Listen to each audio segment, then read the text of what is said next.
Hi friends, welcome back to the channel. இப்போ chemical kineticsல 10th sum தான் பார்க்க போறோம். ஆல்ரெடி 8th sum பார்த்தாச்சு. இப்போ 10th sumமும் பார்த்தறலாம். ரொம்ப ஈஸியான sum தான் இது. क्वेश्चनல பாருங்க என்ன கொடுத்திருக்காங்கன்னு.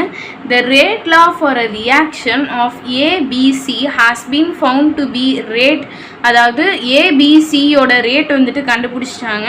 அது என்னன்னா K into concentration of A power 2 concentration of B power 1 concentration of L power 3/2 இதுதான் அவங்களே கண்டுபிடிச்சிட்டாங்க. ஓகேவா, இவங்க என்ன கேட்குறாங்கன்னா how would be the rate of a reaction change when, அதாவது given கண்டிஷனுக்கு இப்போது ஒரு கண்டிஷன் கொடுத்துருப்பாங்க, அந்த கண்டிஷனை நம்ம இந்த ஈக்குவேஷனில் அப்ளை பண்ணும்போது நம்மளுக்கு எப்படி அந்த ரேட் வந்துட்டு சேஞ்ச் ஆகும் அப்படிங்கிறது தான் கேட்டிருக்காங்க. ஓகேவா, இப்போ ஃபஸ்ட்டு சப்டிவிஷன் பார்க்கலாம். கான்சன்ட்ரேஷன் ஆஃப் L இஸ் குவாட்ரல்பட் அப்படின்னு கொடுத்துருக்காங்க. குவாட்ரல்பட் அப்படின்னா என்ன அப்படின்னா குவாட்ரல்பட் இது எல்லாமே ஒரே மீனிங் தான். ஃபோர் டைம்ஸ் அப்படின்னு அர்த்தம். ஓகேவா, 4 டைம்ஸ். எதை 4 டைம்ஸ்? கான்சன்ட்ரேஷன் ஆஃப் எல்ல 4 டைம்ஸ் மல்டிப்ளை பண்ண போகிறோம், அதுதான் இங்கே மீனிங். ஓகேவா, இப்போ நம்ம டேரெக்டாக சம்குள்ளே போயிடலாம். இப்போ கான்சன்ட்ரேஷன் ஆஃப் எல்லை வந்துட்டு குவாட்ரல் பண்ணணும், அதாவது 4 டைம்ஸ் மல்டிப்ளை பண்ணணும் அப்படின்னு கொடுத்துருக்காங்க. அப்போ கிவன் என்ன கொடுத்துருக்காங்க அதை எழுதிடலாமா? ரேட் இஸ் ஈக்குவல் டு இந்த ஈக்குவேஷனை அப்படியே இங்கே எழுதிடலாம். ஓகேவா, அதுதான் கிவன்னு போட்டு இங்கே எழுதியிருக்கோம். ஓகேவா, இப்போ அக்கார்டிங் டு த கண்டிஷன் இது எப்படி சேஞ்ச் பண்ணலாம், அந்த கொஷினில் கொடுத்துருக்கதை எப்படி சேஞ்ச் பண்ணலாம் அப்படிங்கிறத பாருங்கள்.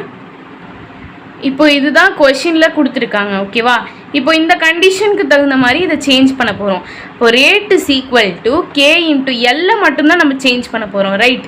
அப்போ மீதியெல்லாம் அப்படியே எழுதிக்கலாம். K into concentration of A power 2 into concentration of B power 1.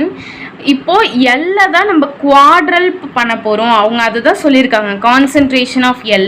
அப்போது எல்லை நம்ம குவாட்ரல்னா என்ன? 4 டைம்ஸ் 4ஆல் மல்டிப்ளை பண்ணும் அப்படின்னு சொல்லியிருந்தேன். அப்போது எல்லுக்கு பதிலாக 4L அப்படின்னு போட்டுக்கணும். மீதி அந்த ஆர்டர் என்ன இருக்கோ அதை அப்படியே போட்டுக்கோங்க. இப்போது வெரி சிம்பிளாக தான் இருக்க போகுது பாருங்கள். அடுத்து rate is equal to K into அதை அப்படியே எழுதிக்கோங்க. அடுத்து இப்போது இதை என்ன பண்ணலாம், இதை கொஞ்சம் மாடிஃபை பண்ணலாமா? 4L பவர் 3/2 அப்படின்னு இருந்ததுன்னா இந்த 4க்கும் இந்த 3/2 வரும், இந்த Lக்கும் இந்த 3/2 வரும், அதுதான் ஸ்ப்ளிட் பண்ண போகிறோம். அப்போ 4 வந்துட்டு நம்ம வெளில எடுத்துக்கலாம். ஓகேவா, 4 power 3/2 into concentration of L power 3/2. ஓகேவா, இப்போ இதை தான் நம்ம மாடிஃபை பண்ணால் நம்மளுக்கு ஆன்சர் கிடைச்சிரும். ஓகேவா, இப்போ 4 பவர் 3/2 அது எப்படி எழுதலாம்? 2 ஸ்கொயர், 4 2 ஸ்கொயர் அப்படின்னு எழுதலாமா?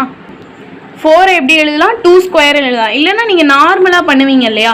இப்போது 4 3/2 அப்படின்ட்டு இருக்குல்ல, அதை 4 பவர் 1/2 இன்ட்டு 3 அப்படின்னு போட்டு 4க்கு ஸ்கொயர் ரூட் எடுத்து அதை க்யூபும் பண்ணிக்கலாம். எப்படி இருந்தாலும் ஒரே ஆன்சர் தான். இப்போது சிம்பிளாக பண்ணுறதுக்கு 4 எப்படி எழுதலாம்? 2 பவர் 2 அப்படின்னு எழுதலாம். 2 பவர் 2னா என்ன? 2 இன்ட்டு 2 இன்ட்டு 4 தான். ஓகேவா, இப்போ 2 பவர் 2 பவரில் என்ன இருக்கோ அதை அப்படியே எழுதிக்கோங்க, ஆர்டர் என்ன இருக்கோ அதை அப்படியே எழுதிக்கோங்க. 3/2 இப்போ இது ரொம்ப சிம்பிளாயிரும் பாருங்கள். அடுத்த ஸ்டெப்பில் மீதி எல்லாமே அப்படியே தான் இருக்கும், இதை மட்டும்தான் நம்ம மாடிஃபை பண்ணிக்கிட்டே வரோம். ஓகேவா, 2 கியூப்னு வந்துடும். ஏன் இங்கே இருக்க 2வும் இங்கே இருக்க 2வும் கேன்சல் ஆயிரும். இப்போ இதில் பாருங்களேன், இது தானே பவரில் இருக்குது, 2 இன்ட்டு 3/2. அப்போ 2வும் 2வும் கேன்சல் ஆயிரும், அப்போ 3 மட்டும் தான் இருக்கும், அதுதான் இங்கே எழுதியிருக்கோம் 2 கியூப் அப்படின்னு சொல்லிட்டு. ஓகேவா, மீதி எல்லாமே கொஷினில் இருக்க மாதிரி எழுதிட்டு இந்த 4Lன்னு வருதுல்ல அதை தான் நம்ம மாடிஃபை பண்ணுறோம். 2 கியூப் என்ன? 8. அப்போது இந்த 8ங்கிறது ஒரு நம்பரில் அதை நம்ம முன்னாடி கொண்டு வந்துடலாம். ரேட் இஸ் ஈக்குவல் டு, இப்போ இங்கே 8ன்னு வந்திருக்கு, அதை முன்னாடி கொண்டு வந்துட்டோம்.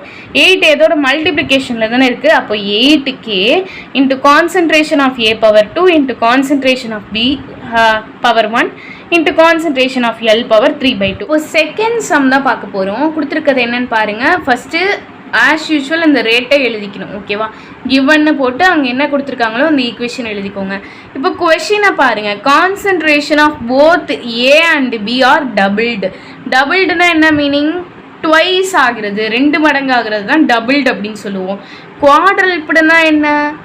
4 டைம்ஸ் மல்டிப்ளை பண்ணுறது. ஓகேவா, இது ஞாபகம் வச்சுக்கோங்க. இப்போ எதோடதுலாம் டபுள் ஆகுது அப்படின்னு சொல்லியிருக்காங்க? Concentration of A and B. ஓகேவா, இப்போ கிவன் ஈக்குவேஷனை எழுதிக்கலாம். அடுத்து நம்ம இந்த ஸ்டேட்மெண்ட்டுக்கு தகுந்த மாதிரி இந்த ஈக்குவேஷனை மாற்றணும். ரேட் இஸ் ஈக்குவல் டு அவங்க எதுலலாம் மாற்ற சொல்லியிருக்காங்க, கான்சன்ட்ரேஷன் ஆஃப் ஏலையும் கான்சன்ட்ரேஷன் ஆஃப் பிலையும். அப்போது கான்சன்ட்ரேஷன் ஆஃப் ஏவும் கான்சன்ட்ரேஷன் ஆஃப் பியும் என்ன இருக்குது, டபுள் ஆகிருக்கு. அப்போ 2ஆல் ரெண்டையும் மல்டிப்ளை பண்ணிடணும். ஓகேவா, மீதி எல்லாம் அப்படியே எழுதிருங்க. 3/2 3/2 எல்லாம் நோ மாடிஃபிகேஷன், ஏன்னா எல்லை பற்றி அவங்க எதுவுமே கொடுக்கல. ஓகேவா, இப்போ அடுத்த ஸ்டெப்பு ரொம்ப ரொம்ப சிம்பிளாக தான் இருக்க போகுது. ரேட் இஸ் ஈக்குவல் டு, இப்போ லாஸ்ட் சம்மில் பார்த்தோம் இல்லையா, இந்த ஸ்கொயர் இருந்ததுன்னா இந்த உள்ளே இருக்க நம்பருக்கும் அது காமன், இந்த கான்ஸ்டன்ட்டுக்கும் காமன், வேரியபிளுக்கும் காமன். அதை தான் நம்ம இங்கே செய்கிறோம் பாருங்கள். இப்போ 2a/2ன்னு இருந்ததுன்னா 2 ஸ்கொயர் தனியாக a/2 தனியாக எழுதிக்கிறோம். ஓகேவா, அப்போ 2 ஸ்கொயர் என்ன ஆயிரும், 4. அதை ஒரு பக்கம் வைங்க. அடுத்து 2வை வெளில எடுத்துடலாமா, அப்போ 2ஏ இருக்கும். ஓகேவா, இப்போது 4ம் வந்துருச்சு, இதில் 4 வந்துருச்சு, இதில் 2 வந்துருச்சு. அப்போ 4 2s என்ன, 8. ஓகேவா, அதை முன்னாடி எழுதிக்கலாம். இது ஒரு நம்பர் இல்லை, அதனால் முன்னாடி எழுதிக்கலாம். So 8k into concentration of a/2, concentration of b, concentration of l/3/2. இதுதான் இதோடைய ஆன்சர். இப்போ அடுத்த தேர்ட் சப்டிவிஷன் பாருங்கள். கான்சன்ட்ரேஷன் ஆஃப் ஏ வந்துட்டு ஹாஃப்டு அப்படின்னு சொல்லி கொடுத்துருக்காங்க.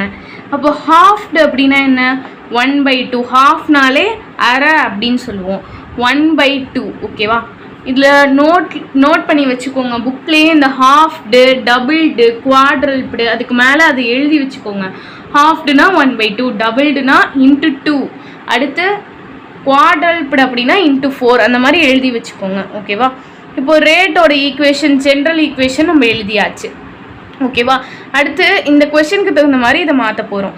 ரேட் இஸ் ஈக்குவல் டு, ஏவை ஹாஃப் பண்ணியிருக்காங்க, அப்போது ஹாஃப் இன்ட்டு ஏ. ஓகேவா, /2, மீதி எல்லாம் அப்படியே தான் இருக்கும். இப்போ இதில் மட்டும் சின்ன மாடிஃபிகேஷன் பண்ண போகிறோம். இப்போ இந்த 1/2 வெளியில் வந்துடுது. இந்த ஸ்கொயர் 1/2க்கும் இருக்குது, ஏக்கும் இருக்குது. ஸோ ஏ ஸ்கொயர் 1/2 ஸ்கொயர். அப்போ 1/2 ஸ்கொயர் என்ன, 1 ஸ்கொயர் என்னவாகும், 1, 2 ஸ்கொயர் 4. ஓகேவா, அந்த 1/4 முன்னாடி கொண்டு வந்துடலாமா, 1/4 இன்ட்டு கே, மீதி எல்லாமே அப்படியே தான் இருக்கும்.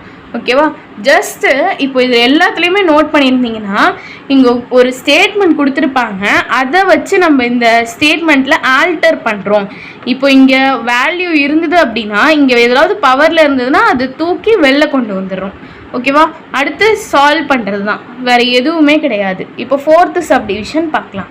Concentration of A is reduced to 1/3 and concentration of L வந்துட்டு quadruped அப்படின்னு கொடுத்துருக்காங்க. ஃபஸ்ட்டு கிவன் இதை எழுதிக்குவோம். ஓகேவா, இதுதான் ஸ்டேட்மெண்ட், இதை தான் ஆல்டர் பண்ண போகிறோம். இப்போ rate is equal to, concentration of A என்ன ஆகிருக்கு, 1/3 ரெடியூஸ் ஆகிருக்கு. அப்போ 1/3 இன்ட்டு ஏ, மீதி இங்கே பவரில் என்ன இருக்கோ அதை அப்படியே போட்டுக்கணும். அடுத்து கான்சன்ட்ரேஷன் ஆஃப் பி, அடுத்து கான்சன்ட்ரேஷன் ஆஃப் எல்லையும் சொல்லியிருக்காங்க, குவாட்ரல்பிட் அப்படின்னு சொல்லியிருக்காங்க. அப்போ கான்சன்ட்ரேஷன் ஆஃப் எல் குவாட்ரல்பிட் அப்படின்னா என்ன, 4 இன்ட்டு அப்படின்னு போடணும். இப்போ 4 இன்ட்டு l/3/2. ஓகேவா, rate is equal to K into இந்த 1/3 வெளில எடுக்கலாமா, இந்த ஸ்கொயர் ரெண்டுக்குமே காமன், அப்போ 1/3 ஸ்கொயர் இன்ட்டு இதை வந்துட்டு தனியாக எழுதிக்கிறோம். ஏ வந்துட்டு இருக்கு இல்லையா, அதை எழுதிக்கிறோம். அடுத்து பி எழுதிக்கிறோம். அடுத்து 4l/3/2 எப்படி எழுதிக்கலாம், 4/3/2 இன்ட்டு l/3/2ன்னு எழுதிக்கலாம்ல, ஏன்னா 3/2 காமன். ஓகேவா, இப்போ எழுதிக்கிட்டோம். இப்போ 1/3 ஸ்கொயர் பண்ணால் என்னது, 1 ஸ்கொயர் வந்துட்டு 1, அடுத்து 3 ஸ்கொயர் வந்துட்டு 9, அதுதான் எழுதியிருக்கோம். ஓகேவா, அடுத்து into K, concentration of a/2, concentration of b, அடுத்து 4/3/2. இது ஃபஸ்ட்டு சப்டிவிஷன்லேயே பார்த்துருப்போம், இட்ஸ் ஓகே. 4 வந்துட்டு நம்ம எப்படி எழுதலாம், 2/2ன்னு எழுதலாம். ஓகேவா, அப்போது 3/2 மேலே எழுதிக்கோமா, அப்போ 2வும் கேன்சல் ஆயிரும். அப்போ 2 கியூப் என்னது, 8. ஓகேவா, இப்போ இந்த ஸ்டேட்மெண்ட் வரைக்கும் புரிஞ்சிருச்சு. அடுத்து ரேட் இஸ் ஈக்குவல் டு, இந்த 8 வந்துட்டு முன்னாடி எழுதிடுவோம், ஏன்னா இது ஒரு கான்ஸ்டன்ட்டில் அதை முன்னாடி எழுதிடுவோம். 8/9 இன்ட்டு மீதி எல்லாமே அப்படியே வந்துடும், k இன்ட்டு a/2, அடுத்து concentration of b/1, concentration of l/3/2. Thanks for வாட்சிங். தேங்க்யூ.